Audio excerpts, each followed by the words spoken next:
ইরাকের নতুন প্রধানমন্ত্রী কে হবেন তা নিয়ে টানাপোড়েন চরমে। শিয়া জোট নুরি আল মালিকিকে মনোনয়ন দিল যুক্তরাষ্ট্র, হুঁশিয়ারি দেয়া নিষেধাজ্ঞা। ট্রাম্পের বক্তব্যকে সার্বভৌমত্ব হস্তক্ষেপ বলছেন মালিকি।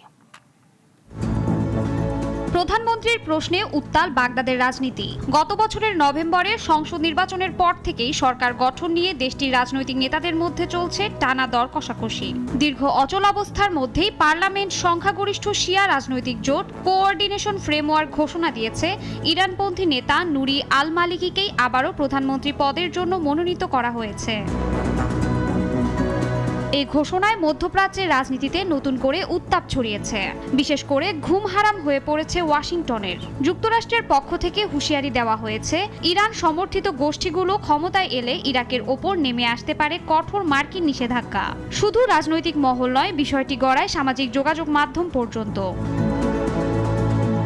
খোদ মার্কিন প্রেসিডেন্ট ডোনাল্ড ট্রাম্প হুঁশিয়ারি দিয়ে বলেন, নুরি আল মালিকিকে আবার প্রধানমন্ত্রী করা হলে বাগদাদের জন্য যুক্তরাষ্ট্রের সহায়তার দরজা বন্ধ হয়ে যাবে।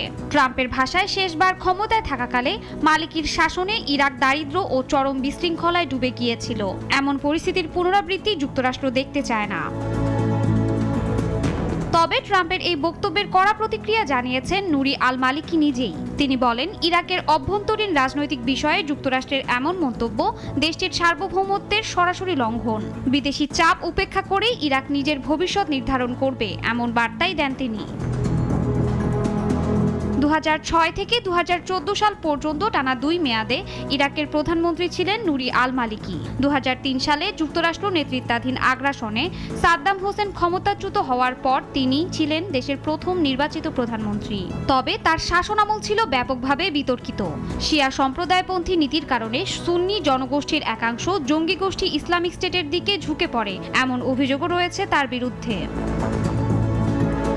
সব মিলিয়ে নুরি আল মালিকির প্রত্যাবর্তন ইরাককে কোন পথে নিয়ে যাবে, স্থিতিশীলতার দিকে নাকি নতুন করে সংঘাতের দিকে, সেদিকেই এখন তাকিয়ে মধ্যপ্রাচ্য ও বিশ্ব রাজনীতি।